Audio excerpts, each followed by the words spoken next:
우리 함께 하나님의 말씀 보도록 하겠습니다.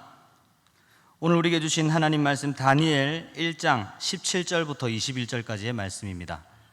하나님 말씀 다니엘 1장 17절부터 21절까지의 말씀입니다. 하나님의 말씀을 한 절씩 교독하도록 하겠습니다. 하나님이 이 네 소년에게 학문을 주시고 모든 서적을 깨닫게 하시고 지혜를 주셨으니 다니엘은 또 모든 환상과 꿈을 깨달아 알더라.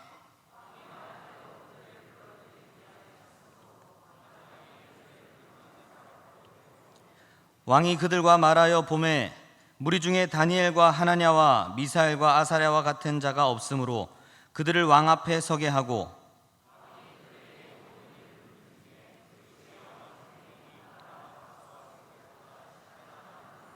함께 읽겠습니다. 다니엘은 고레스 왕 원년까지 있으니라. 아멘.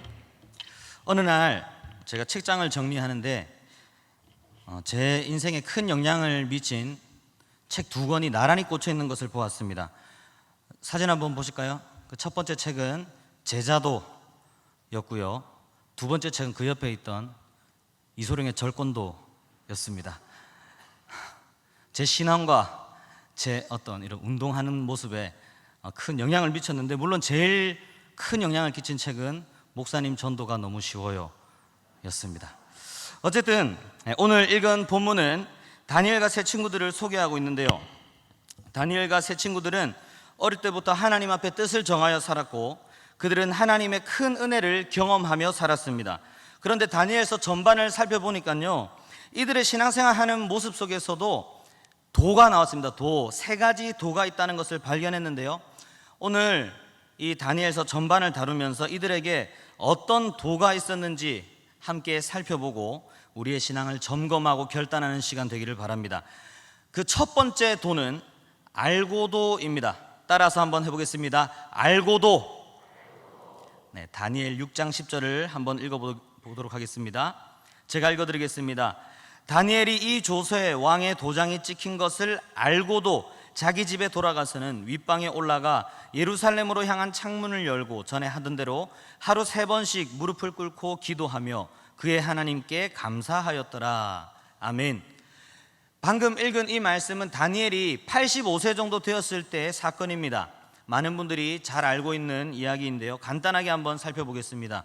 이방인 포로 출신인 다니엘이 총리로서 권력을 계속 유지하는 것을 배아파한 다른 신하들이 다니엘을 그 자리에서 끌어내리고 싶어 했습니다. 그래서 털어서 먼지 안 나오는 사람 없잖아요. 그래서 그를 탈탈 털어보았는데요, 6장 4절 보겠습니다.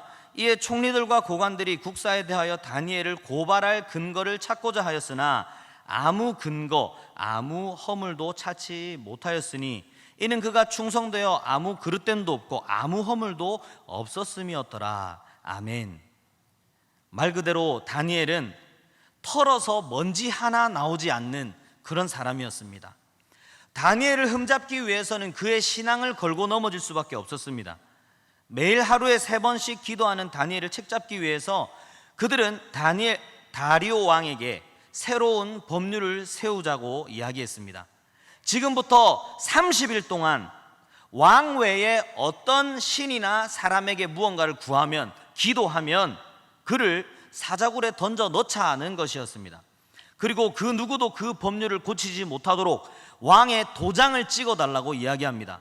그랬더니 6장 9절 말씀에 이에 다리오 왕이 조서에 왕의 도장을 찍어 금령을 내니라. 자, 이제 하던 대로 하면 어떻게 되는 것입니까? 하던 대로 계속해서 기도하면 사자굴에 던져지게 되는 것이죠. 기도 안 하면 큰일 납니까?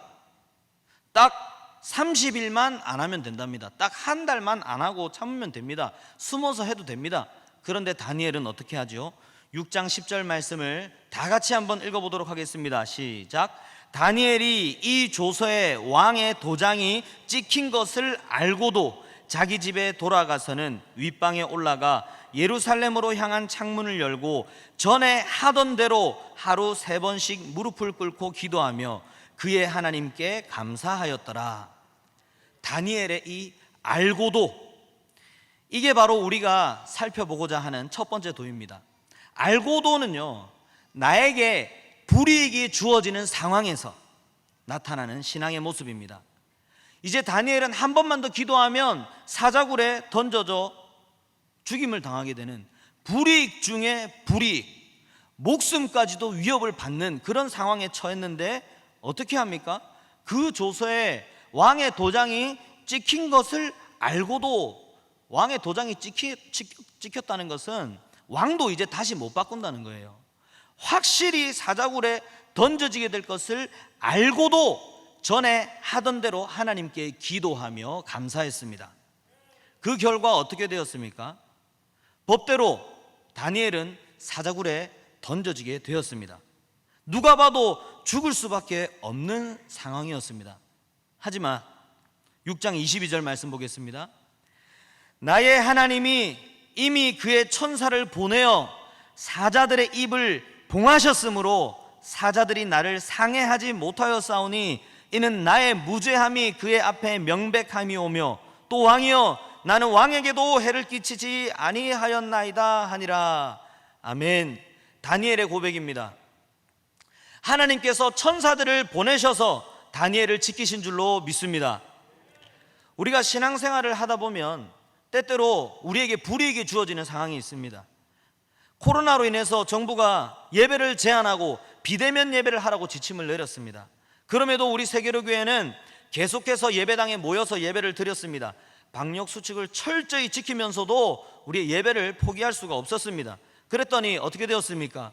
경고가 날라오고 이제 한 번만 더 예배를 드리면 교회를 폐쇄하겠다, 벌금을 물리겠다, 이런 어처구니 없는 상황이 발생했습니다. 그럼에도 불구하고 우리는 끝까지 모여서 예배를 드렸습니다. 그랬더니 정말로 교회가 폐쇄되었습니다. 그래도 우리는 잔디밭에서라도 모여서 예배를 드렸습니다. 그 결과 어떻게 되었습니까? 지금 우리 세계로교회는 대한민국에서 가장 자유롭게 예배드리는 교회가 아닙니까? 그뿐만 아니라 수많은 한국 교회들이 도전을 받고 함께 들고 일어나서 예배의 자유를 지키고 있지 않습니까? 신앙생활을 하다가 나에게 불이익이 주어진다고 해서 주춤하거나 물러서지 않는 저와 여러분 되기를 바랍니다. 오히려 불이익이 주어질 것을 알고도 전에 하던 대로 믿음으로 행할 때 하나님께서는 천사를 보내서라도 우리를 지키시고 선한 일들을 이루어 가실 줄로 믿습니다. 두 번째로 살펴볼 도는 그럴지라도입니다. 함께 따라해 보겠습니다. 그럴지라도. 다니엘 5장 17절 말씀을 읽어보겠습니다. 제가 읽어드리겠습니다. 다니엘이 왕에게 대답하여 이르되 왕의 예물은 왕이 친히 가지시며 왕의 상급은 다른 사람에게 주옵소서. 그럴지라도 내가 왕을 위하여 이 글을 읽으며 그 해석을 아뢰리이다. 이 일은 조금 전에 살펴본 본문보다 조금 더 앞선 상황입니다. 다리오 왕 이전에 벨사살 왕 때의 이야기인데요, 벨사살 왕이 하나님 앞에 크게 범죄하고 교만하고 하나님 앞에 영광을 돌리지 않았기 때문에 하나님께서는 그에게 경고를 하십니다. 다니엘서 5장 5절 6절 말씀을 제가 읽어드리겠습니다. 그때에 사람의 손가락들이 나타나서 왕궁 촛대 맞은편 석회벽에 글자를 쓰는데 왕이 그 글자 쓰는 손가락을 본지라. 이에 왕의 즐기던 얼굴빛이 변하고 그 생각이 번민하여 넓적다리 마디가 녹는 듯하고 그의 무릎이 서로 부딪힌지라. 하나님의 경고를 본 벨사살 왕은 너무 무서워서 이 벽에 쓰여진 이 글이 무슨 의미인지 알아내기 위해서 다니엘을 불렀습니다. 그리고 이렇게 말합니다. 16절 말씀. 내가 내게 대하여 들은즉 너는 해석을 잘하고 의문을 푼다 하도다. 그런즉 이제 네가 이 글을 읽고 그 해석을 내게 알려주면 너에게 자주색 옷을 입히고 금사슬을 내 목에 걸어주어 너를 나라의 셋째 통치자로 삼으리라 하니, 이 일만 잘 해결되면 내가 너를 높일 것이다. 금사슬을 너에게 줄 거고 너를 이 나라의 셋째 통치자로 삼을 것이다. 그때 이 다니엘이 뭐라고 대답했는지 5장 17절 말씀을 다시 한번 다 같이 읽어보도록 하겠습니다. 시작. 다니엘이 왕에게 대답하여 이르되 왕의 예물은 왕이 친히 가지시며 왕의 상급은 다른 사람에게 주옵소서. 그럴지라도 내가 왕을 위하여 이 글을 읽으며 그 해석을 아뢰리이다. 아멘. 다니엘의 두 번째 도, 그럴지라도. 왕이 자기에게 좋은 것을 준다고 하는데도 뭐라고 합니까? 왕이여, 예물은 왕이 가지시고 이 상급은 다른 사람에게 주시옵소서. 그럴지라도 나는 나에게 맡겨진 일을 감당하겠습니다. 앞서 살펴본 알고도 나에게 불이익이 주어지는 상황에서의 그런 신앙 고백이라면, 이번에 살펴보는 그럴지라도, 이것은 남에게 이익이 주어지는 상황입니다. 그런데 웃긴 거는요, 사람들의 심리가 참 이상합니다. 내가 불이익을 당하는 것보다 남이 이익을 얻는 것을 더 싫어합니다. 사촌이 땅을 사면 어떻습니까? 기쁘고 감사할 일이죠. 그런데 우리나라 속담에 사촌이 땅을 사면 배가 아프다고 합니다. 질투하고 시기하는 것, 남이 잘 되는 것을 못 보는 것, 이것이 죄악된 사람의 본성입니다. 더군다나 내가 수고하고 남이 그 영광을 가져간다면 그만큼 억울하고 미치고 팔짝 뛸 노릇도 없는 것입니다. 그런데 다니엘은 이렇게 이야기합니다. 이 상급 다른 사람에게 주세요. 그럴지라도 내가 왕을 위해서 내 할 일 하겠습니다. 이게 진짜 멋있는 신앙의 모습이 아닙니까? 하나님께서 맡기신 일이라면 그것 때문에 인정받고 칭찬 들으면 좋겠지요. 그러나 남에게 그 이익이 간다고 해도 그럴지라도 나에게 맡겨진 일을 잘 감당하는 것이 진짜 그리스도인의 모습인 줄로 믿습니다. 내가 잘 되는 것보다 남이 잘 되는 것을 더 귀하게 여기는 것이 예수님을 믿는 사람들의 모습이 아닙니까? 빌립보서 2장 3절 말씀 보겠습니다. 제가 읽어드리겠습니다. 아무 일에든지 다툼이나 허용으로 하지 말고 오직 겸손한 마음으로 각각 자기보다 남을 낮게 여기고, 아멘. 자기보다 남을 낮게 여기고, 남을 더 좋게, 더 괜찮게 여기라는 말씀이잖아요. 그런데 보통은 어떻게 합니까? 자기보다 남을 더 낮게 여기려고 합니다.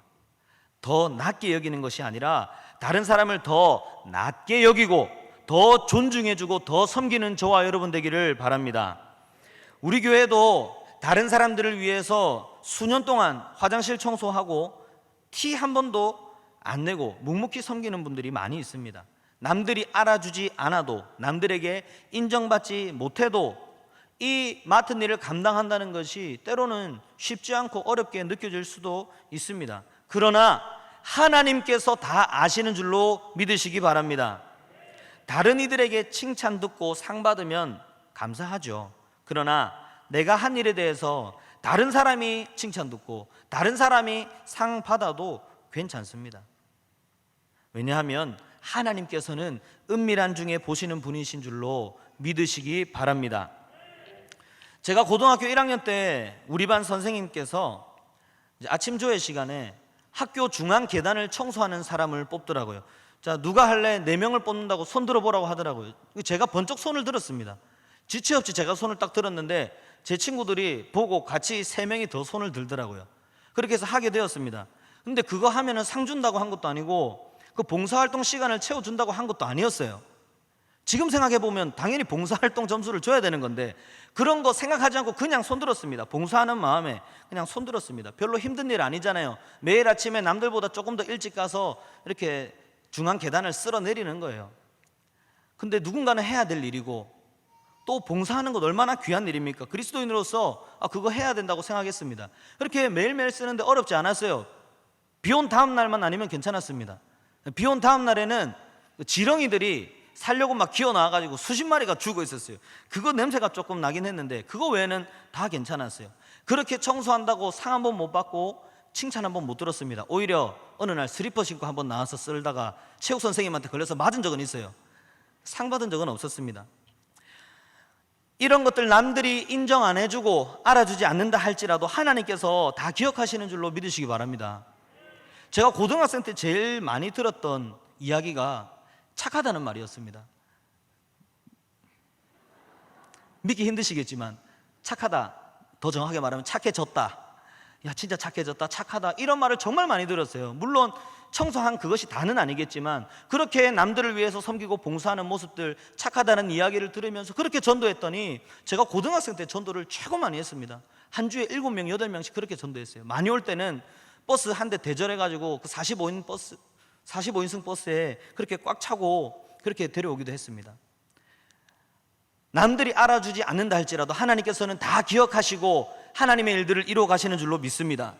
다니엘 역시 하나님께서 기억하시고 결국에 그 모든 상을 다 받게 하시고 이 벨사살 왕 이후에 다리오 왕 때에도 총리의 자리를 유지할 수 있었던 것입니다. 마지막으로 세 번째 도를 살펴보겠습니다. 세 번째 도는 그리 아니하실지라도입니다. 함께 따라해 보겠습니다. 그리 아니하실지라도. 다니엘서 3장 18절 말씀 보겠습니다.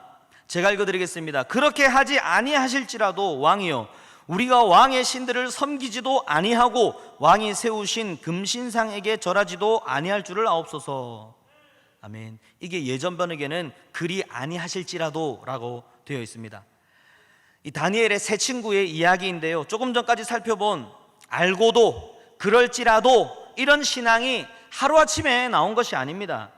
지금으로부터 이 이야기로부터 수십 년 전에 그들이 어릴 때에, 학생 때에, 청년 때에 어떠한 모습으로 신앙생활을 했는지 함께 살펴보겠습니다. 이거는 이제 벨사살 왕 이전에 느부갓네살 왕 때의 이야기입니다. 어느 날 이 느부갓네살 왕이 금으로 신상을 만들었습니다. 우상을 만들었습니다. 그리고 이 우상의 낙성식에 각 지방의 공무원들을 다 참석시켰습니다.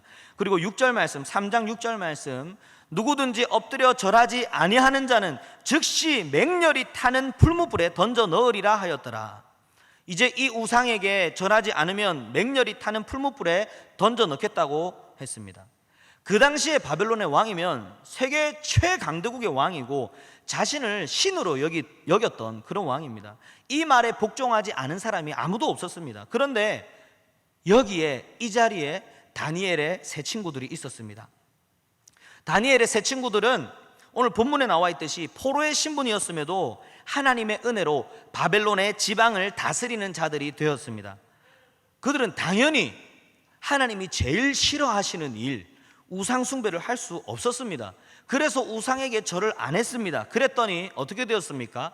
12절 말씀, 이제 유다 사람 사드락과 메삭과 아벳느고는 왕이 세워 바벨론 지방을 다스리게 하신 자이거늘 왕이여 이 사람들이 왕을 높이지 아니하며 왕의 신들을 섬기지 아니하며 왕이 세우신 금신상에게 절하지 아니하나이다.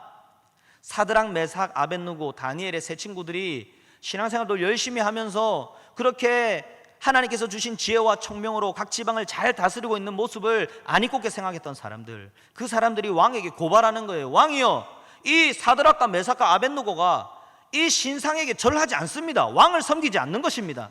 이렇게 고발했더니 왕도 화가 났습니다. 그래서 그들을 불렀습니다. 그런데 이 사드락, 메삭, 아벳느고가 얼마나 충성되고 얼마나 열심히 잘했던 사람들인지 왕이 그냥 바로 풀무불에 던져 넣은 것이 아니라 기회를 줍니다. 15절 말씀 제가 읽어드리겠습니다. 이제라도 너희가 준비하였다가 나팔과 피리와 수금과 사념금과 양금과 생황과 및 모든 악기 소리를 들을 때 내가 만든 신상 앞에 엎드려 절하면 좋거니와 너희가 절하지 아니하면 즉시 너희를 맹렬히 타는 풀무불 가운데 던져 넣을 것이니 능히 너희를 내 손에서 건져낼 신이 누구이겠느냐 하니 이제라도 절하면 내가 살려줄게. 아니면 진짜 죽는 거야. 그 맹렬히 타는 풀무불에서 누가 너희를 건져낼 수 있겠느냐. 너희가 믿는 하나님이라고 한들 그 뜨거운 풀무불에서 어떻게 건져내겠느냐. 이제라도, 여러분 이제라도 이것을 조심해야 됩니다. 주변에서 우리를 유혹하는 사람들은 계속해서 끝까지 유혹하려고 하는 거예요. 이제라도 하면 봐줄게. 이제라도 하면 괜찮아. 이제라도 포기하면, 그 신앙생활 그거 포기하면 내가 눈 감아 줄게. 여러분 이러한 유혹에 속지 마시기를 바랍니다. 다니엘의 세 친구 사드락, 메삭, 아벳느고는 이렇게 말씀합니다. 17절 말씀, 왕이여 우리가 섬기는 하나님이 계시다면 우리를 맹렬히 타는 풀무불 가운데서 능히 건져내시겠고 왕의 손에서도 건져내시리이다. 하나님께서 우리를 능히 건져내실 것입니다. 아멘. 살아계신 하나님이 우리를 능히 구원해 주실 것입니다. 하나님은 능히 그 일을 하실 수 있습니다. 온 천지 만물을 창조하신 하나님께서 불에서 구원하는 거 그 정도 못 하시겠습니까? 하나님은 능히 우리를 구원하실 수 있으신 분인 줄로 믿습니다. 그런데 여러분 제가 나누고 싶은 것은 이 다음 대사입니다. 18절 말씀 보겠습니다. 그렇게 하지 아니하실지라도 왕이여 우리가 왕의 신들을 섬기지 아니하고 왕이 세우신 금신상에게 절하지도 아니할 줄을 아옵소서. 하나님께서 우리를 능히 살리시겠지만 그렇게 하지 아니하실지라도, 그리 아니하실지라도 우리는 절 안 합니다. 우리는 우상 숭배 안 합니다. 이야, 진짜 멋진 말 아닙니까? 하나님이 우리를 진짜로 살려주시겠지만 그리 아니하실지라도 나는 내 믿음 지키겠습니다. 나는 내 할 일 하겠습니다. 이게 진짜 멋진 믿음이에요. 나에게 불이익이 주어지는 상황, 남에게 이익이 주어지는 상황, 이런 상황들은 이미 예상이 되는 상황이잖아요. 그런데 이번에는 내 예상 밖의 상황인 거예요. 그리 아니하실지라도 믿음은 내 예상 밖의 상황입니다. 내 예상 밖의 상황이 일어난다 할지라도 나는 내 믿음 지키겠습니다 라고 하는 겁니다. 오늘 설교 말씀을 듣고 나서 알고도, 그래 알고도 나도 나에게 불이익이 주어지는 것을 알고도 믿음을 지켜야지, 그렇게 하면 하나님 복 주실 거야. 그럴지라도, 그래 그럴지라도 남에게 이익이 주어져도 그럴지라도 나는 내 믿음 지키고 내 할 일 할 거야. 그러면 하나님께서 복 주실 거야. 아멘이죠. 아멘입니다. 그런데 그렇게 했는데도 아무 일이 일어나지 않는다면요, 내가 그렇게 믿음 지키고 하나님께서 맡기신 일에 충성하고 했는데도 하나님께서 복을 안 주신다면요, 아무 일이 일어나지 않는다면요, 그러면 어떻게 하시겠습니까? 그리 아니하실지라도 믿음의 길을 걸어가는 저와 여러분 되기를 주님의 이름으로 축원합니다. 우리의 신앙생활은 내 고집을 관철시켜서 이루어 나가는 것이 아닙니다. 우리는 하나님의 뜻을 이루어가는 하나님의 사람들입니다. 예수님께서 십자가 지신 사건을 기억해 봅시다. 예수님도 고통스러우셨어요. 누가복음 22장 44절 말씀 보겠습니다. 예수께서 힘쓰고 애써 더욱 간절히 기도하시니 땀이 땅에 떨어지는 핏방울같이 되더라. 땀이 핏방울이 될 만큼 그렇게 간절하게 예수님께서 기도하셨어요. 근데 그렇게 간절하게 기도하신 내용이 무엇입니까? 마태복음 26장 39절 말씀을 제가 읽어드리겠습니다. 조금 나아가서 얼굴을 땅에 대시고 엎드려 기도하여 이르시되 내 아버지여 만일 할만하시거든 이 잔을 내게서 지나가게 하옵소서. 예수님도 고통스러우셨다니까요. 이 고통의 잔을 그냥 지나가게 하옵소서 라고 하셨는데 마지막에 이렇게 하십니다. 그러나 나의 원대로 마옵시고 아버지의 원대로 하옵소서 하시고, 아멘. 이 잔을, 이 고통의 잔을, 이 십자가를 지나가게 하옵소서. 할 수만 있다면 옮겨 주옵소서. 그러나 내 원대로 마시고 아버지의 원대로 하옵소서. 아멘. 예수님께서도 고통스러우셨어요. 그래서 간절하게 기도하셨습니다. 그러나 내 뜻대로 마시고 아버지의 뜻대로, 내 원대로 마시고 아버지의 원대로 하옵소서. 그 기도대로 예수님께서 십자가 지심으로 말미암아 우리의 모든 죄를 사하시고 우리를 구원하신 줄로 믿습니다. 우리가 하나님 앞에 기도할 때 하나님께서 들어주시지 않는다고 생각하고 좌절하고 포기할 때가 있습니다. 그러나 하나님께서는 하나님의 더 큰 계획 안에서 가장 선한 일을 이루어 가시는 줄로 믿습니다. 내 작은 머리로 하는 생각과 우주보다 더 크신 하나님의 계획은 비교 자체가 안 되는 것입니다. 우리가 예상하고 기대하고 기도하는 대로 응답해 주시면 감사하지만 그리 아니하실지라도 더 감사하고 더 믿음으로 살아가는 저와 여러분이 되기를 바랍니다. 결국에 이 다니엘의 세 친구들은 어떻게 되었을까요? 3장 27절 말씀 보겠습니다. 제가 읽어드리겠습니다. 총독과 지사와 행정관과 왕의 모사들이 모여 이 사람들을 본즉 불이 능히 그들의 몸을 해하지 못하였고 머리털도 그을리지 아니하였고 겉옷빛도 변하지 아니하였고 불탄 냄새도 없었더라. 아멘. 하나님 앞에 그리 아니하실지라도 믿음으로 나아갔더니 하나님께서는 머리털도 겉옷빛도 불탄 냄새도 없게 하신 줄로 믿습니다. 하나님께서는 그들을 가장 선한 길로 인도하셨습니다. 그리고 그 느부갓네살 왕의 입을 통해서 이러한 고백을 하게 하십니다. 28절 29절 말씀 제가 읽어드리겠습니다. 느부갓네살이 말하여 이르되 사드락과 메삭과 아벳느고의 하나님을 찬송할지로다. 그가 그의 천사를 보내사 자기를 의뢰하고 그들의 몸을 바쳐 왕의 명령을 거역하고 그 하나님 밖에는 다른 신을 섬기지 아니하며 그에게 절하지 아니한 종들을 구원하셨도다. 그러므로 내가 이제 조서를 내리노니 각 백성과 각 나라와 각 언어를 말하는 자가 모두 사드락과 메삭과 아벳느고의 하나님을 경솔히 말하거든 그 몸을 쪼개고 그 집을 거름토로 삼을지니 이는 이같이 사람을 구원할 다른 신이 없음이니라 하더라. 아멘. 이는 이같이 사람을 구원할 다른 신이 없음이니라 하더라. 아멘. 오늘 살펴본 이 세 가지 도, 알고도 그럴지라도 그리 아니하실지라도, 이 세 가지 도는 사실 하나의 믿음의 태도를 이야기합니다. 어떤 상황에 따라서 좌지우지 되지 않는 믿음, 그러한 믿음의 태도를 말씀하고 있는 것입니다. 다니엘은 그 이름의 뜻이 하나님은 나의 재판관이시다, 하나님은 나의 심판자이시다, 이런 뜻입니다. 어릴 때부터 이러한 믿음으로, 이러한 신앙으로 자랐던 이 다니엘은 이미 하나님의 자녀로서 복을 받으면서 이미 그 삶을 심판자이신, 재판관이신 하나님께 맡겨드리면서 살아왔던 것입니다. 우리 또한 하나님의 자녀로서 이미 하나님의 복을 다 받아 누린 줄로 믿습니다.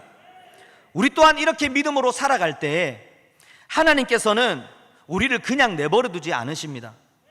하나님같이 우리를 구원할 다른 신은 없습니다.